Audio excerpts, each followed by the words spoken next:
St. Paul, in his first letter to the Corinthians, he gives several instructions and corrections to the community that he loved dearly because it's the community that he evangelized. So, for example, you guys may remember, but I think it was in chapter 3, he was reprimanding the Corinthians because they were taking sides. A group of them took the side of Apollo, and the other group of them took the side of Paul. A little later, he also corrected them because among their community there was an adulterer who was cohabitating with his stepmom.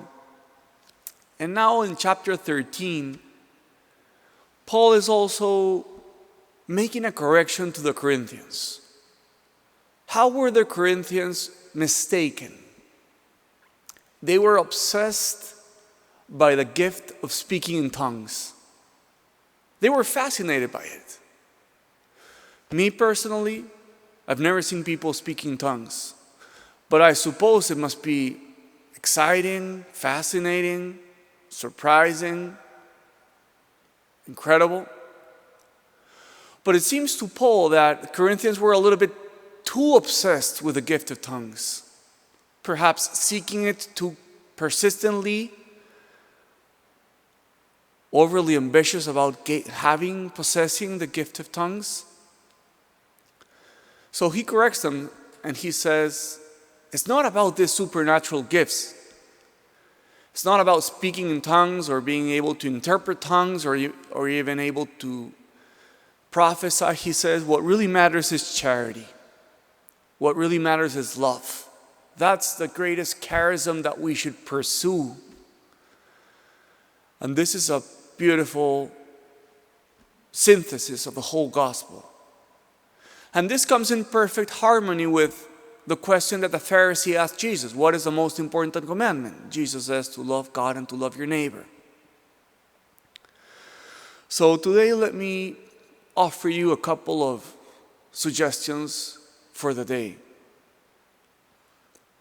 If the most important thing is love, my first suggestion is let us offer throughout the day as many acts of love as we can to the Lord.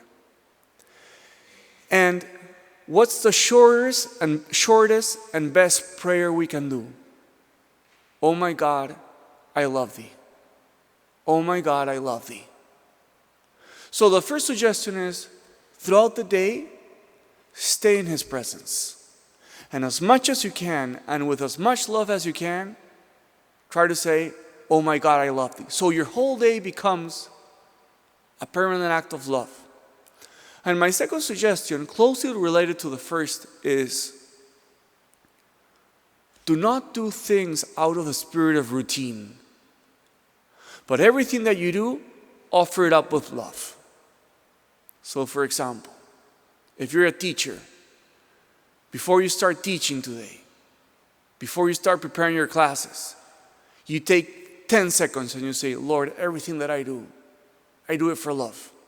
I offer it up to you with love. If you are going to sit down in your working place with your laptop, you say, Lord, before I start today and throughout the day, I offer this with love. So remember, St. Paul had to correct the Corinthians permanently. Today he corrects them because they were obsessed with the gift of tongues. He reminds them that the greatest charism is love.